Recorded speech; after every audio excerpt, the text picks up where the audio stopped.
So, girl action movies, right? Okay, so some people call this genre girl with a gun movies, but you don't really need a gun. You can have a chick with a sword or whatever. For example, Underworld 3, chick with a sword. She sometimes has a crossbow, whatever. I think the best era for chick with chick action movies was the 2000s. The 90s had the little issue of chick action movies not being proven, so they were basically relegated to niche, low budget movies. If you wanted to make an action movie with a chick and make it successful, the chick would have to be, in a horror movie dealing with a more realistic type of threat and not killing 60 people like John Wick. Right? Everybody was fucking happy with Trinity. Everybody likes Underworld if they're a dude. If they're a snobby vampire chick who's like a maven of the Eventide or something, she's gonna be like super annoying because it doesn't take its time exploring all the interpersonal character stuff, ignoring the fact that it is like a franchise about shooting vampires and werewolves getting into a fight and whatever. That being said, Underworld really is doesn't really take advantage of all of its world building potential, right? And even Underworld has a limit to its budget, right? Because, you're dealing with werewolves and stuff.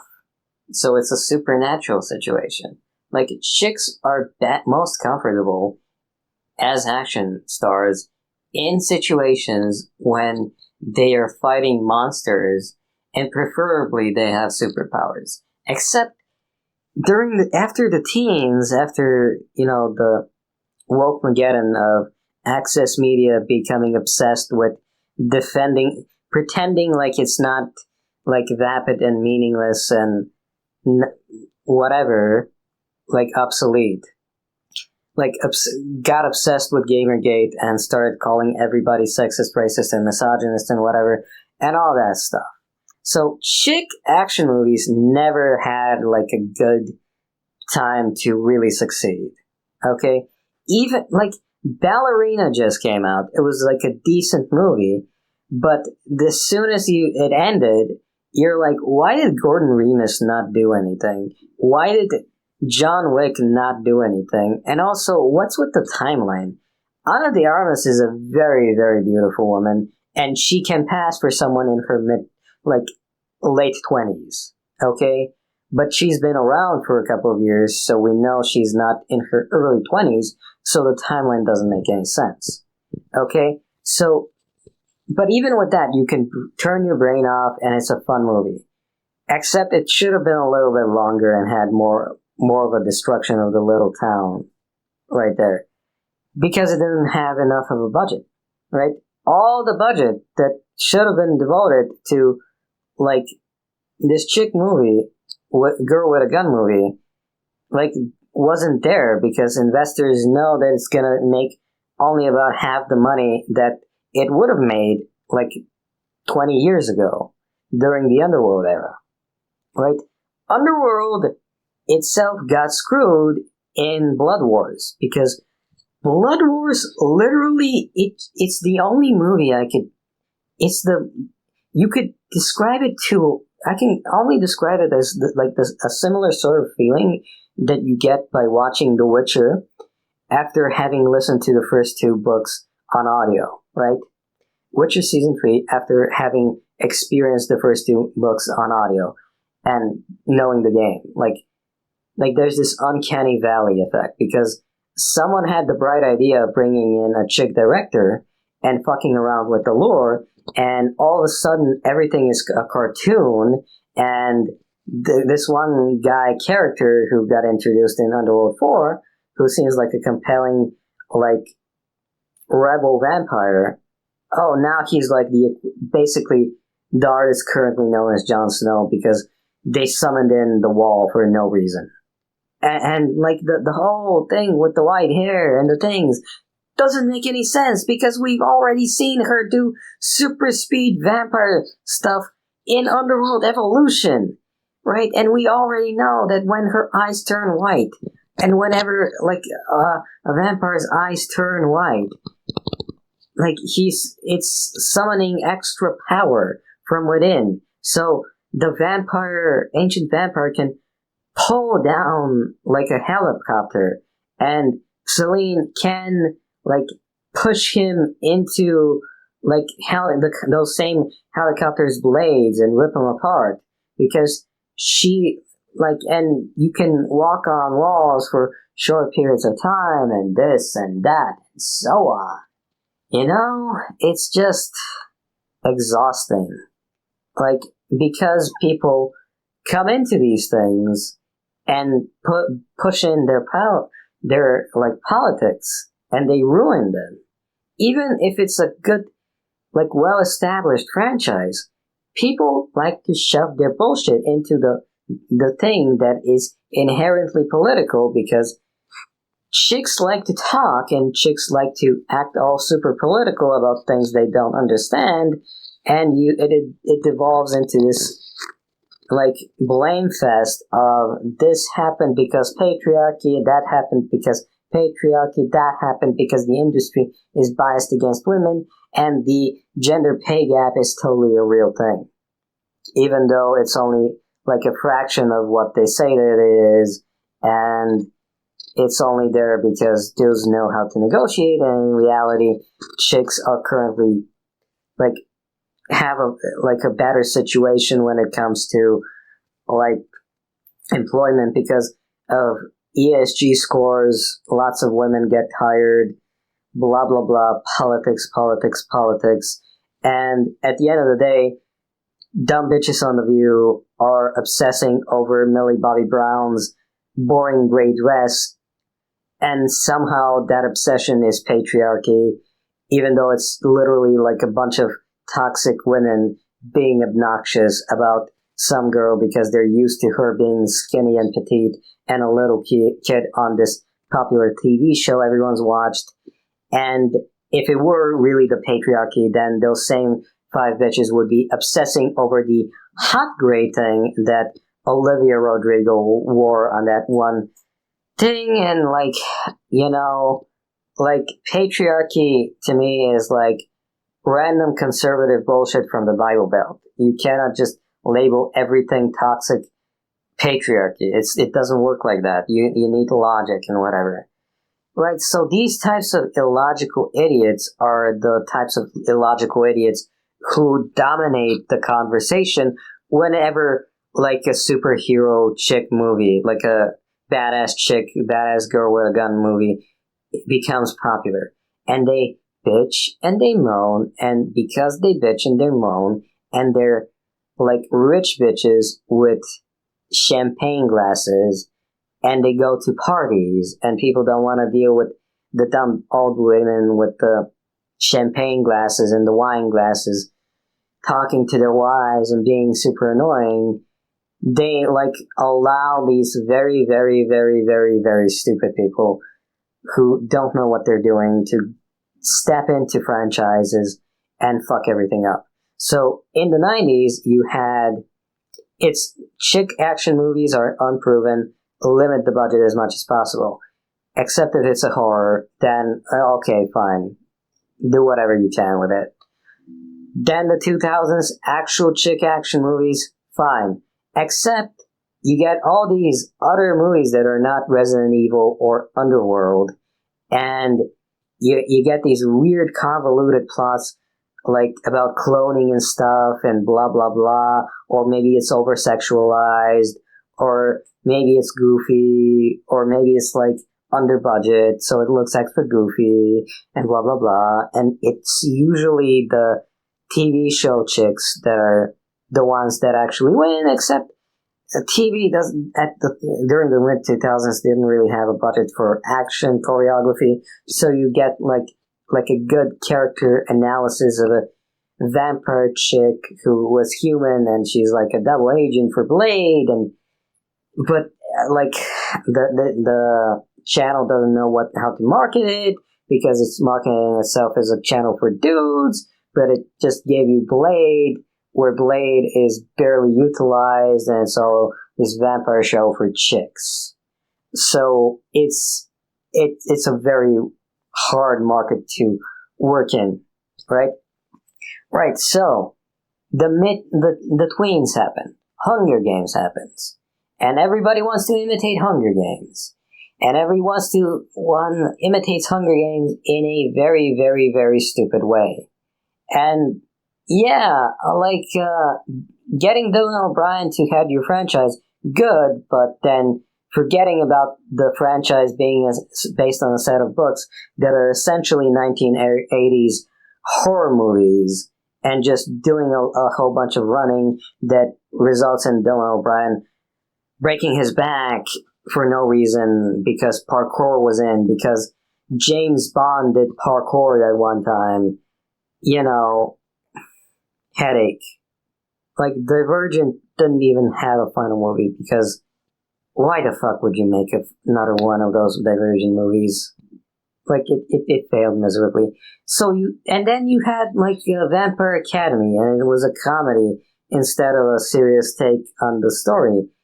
And the main problem with that was they chose to adapt the first book instead of the second and the third books, which were actually pretty good, and especially the fourth book was extra good. And, the budget was weird, and everything seemed to be like a wannabe Buffy comedy. So, all these fucking around things, right? So you finally get to the mid-teens, and all these stupid people think Hillary Clinton, of all people, will become president. Hillary Clinton. So they alter their stories to reflect the idea of something about women. So Resident Evil, random fucking rewrite of the entire lore of the last 4 movies. Why? Even though the last movie was like going down to a Russian base and doing the extra step of adding in an actress with her voice actress lip syncing to her voice actress, so you can get like an accurate as fuck adaptation of that hot Asian spy lady zombie destroyer chick, right? And all these creative visuals and here and there and blah and blah and blah, and the ending just didn't make any sense, right? So, and of course you had Underworld 5, the thing that is not Underworld, show up, and the better the acting from Celine, from Kate Beckinsale, the worse the world seemed, because you juxtapose everything good about Kate Beckinsale's acting to everything bad in the world, and you're just so goddamn annoyed about everything. And it's a why? It emphasizes how stupid everything around her is. She even cried for this movie, for God's sake. So the late teens come out, and everything is flooded with political messaging, but it's not like well thought out political messaging or progressive political messaging. It's woke political messaging. Woke is a generic term for the toxic left wing. Woke are the people who look at someone criticizing them. They're like a culture obsessed with having bipolar disorder, right? Borderline personality disorder, I mean. Not bipolar disorder. Borderline personality disorder. Like, it's like their ideal to have this disorder. Like, they're obsessed with calling everybody who doesn't like what they're doing racist, sexist, and misogynist. They're obsessed with this and that and whatever, etc., etc., etc., blah, blah, blah. You're sexist, you're racist, you're transphobic, blah, blah, blah, blah, blah, blah, blah, etc. Ad nauseum with no end. And everybody sees through it, and everybody's annoyed, and everybody who says they're annoyed gets treated like shit. And if you ask some of these people, like, where's this manifesto that J.K. Rowling apparently typed? Could you give me a link? They're like just gonna stop the conversation right there, because they're like, you're evil. Because you're conservative. Everybody who disagrees with us is conservative. You are conservative. Conservative is like evil. You are the evil. Blah, blah, blah, blah, blah, blah, blah, blah, blah. Right? No competent reasoning. It's like they watched a whole bunch of videos from the TYT on top of the world era, and instead of going the extra step of really thinking about those things and also acknowledging that the left wing is also pretty bad, they just obsessed over the right wing and decided, well, the left wing is good by definition, blah, blah, blah, blah, blah, even though, like, literally when I remember this one week on TYT was covering two stories. One story was Mitch McConnell being connected to decatons of methamphetamine through his wife's company. And the other story was an Asian anti-gun senator being discovered in a hotel room selling illegal guns. And it was like such a bizarre thing, right? So you did have like mostly stories about the toxicity of the right wing because, you know, it was just coming out of Bush era. But you also had a reminder of the left wing also being bad. So the teens hit. Suddenly, the attention of all the people paying attention to politics and pop culture shifts from paying attention to the toxic stuff on the right wing to paying attention to the toxic stuff on the left wing. And the people on the left wing get all these tech bros that push this homogenized political identity and all these access media hacks pushing the same homogenized political identity. And it's always this no nuance, pseudo-progressivism where you're not allowed to explore or the finer points of a topic of discussion. You're only allowed to only obsess over the left-wing opinion, and if you have any sort of problem with that, you are instantaneously a right-wing, alt-right Nazi. And somehow you're connected to Milo Yiannopoulos and Gamergate and blah, blah, blah, blah, blah. They're like, it's this obsessive culture of insanity, right? Trying to color everything to be conservative and evil and ignoring any sort of discussion ad nauseum. And you always hear these political parks and this cartoonish bullshit. And even though Get Out was a very popular movie, none of Hollywood learned their lessons from Get Out. None of Hollywood understood what negrophilia was, right? Negrophilia is when rich left-wing people tie themselves to the black identity, get a black friend as a token black friend, and obsess with seeming political about black issues without understanding the humanity of black people. We're like trying to force a conversation about black politics to seem extra non-racist in front of the black guy that they're gonna like human sacrifice his brain to allow them to live for longer. It's absurd, you know? Or like randomly accusing cops of being racist just because they pulled over a black guy, and the black guy is like, I just want to get through this traffic stop, and the cops like literally not being racist against me. What the fuck are you doing, woman? What the fuck are you doing? But he cannot just fucking get all up in her face about it because like the guy wants to get his dick sucked at some point, right? Like, you know, this sort of like that's negrophilia. Like in the 1920s or 30s or whatever, like it was in vogue to get a black friend and seem very progressive about black issues. So surface level tokenism, blah, blah, blah, without understanding what the fuck you're doing. And you have these like 30 race swaps, etc. And these are the types of people who are usually the most vocal about chick issues. So you get fucking Captain Marvel. And instead of getting an adaptation of Captain Marvel, which was basically Starman, but she gets the powers from this hero who like is a Spartan who rejects a space Sparta and whatever. You end up with whatever the fuck Captain Marvel was after she stole the bike. Up until she steals the bike, everything about that movie is fine. Then she steals the bike. Then everything is fucking stupid. Like on a dime, it just switches. Why retcon a hero character into a villain? Even though the hero character's story is, I work for these villains and I must stop these villains from taking control of your world because it's not right. Also, here's superpowers by accident. No, he just gets turned into a villain. And it's just so dumb. Right, and now we're in the early post-woke era. What appears to be the early post-woke era. And Ana de Armas cannot get a break because her movie is only doing half of what it should be doing because everybody is tired of girl boss movies and they just automatically assume that there's gonna be something wrong with this movie. Right? So I think it's gonna take at least a decade for us to get something like an underworld era of girl action movies. Right?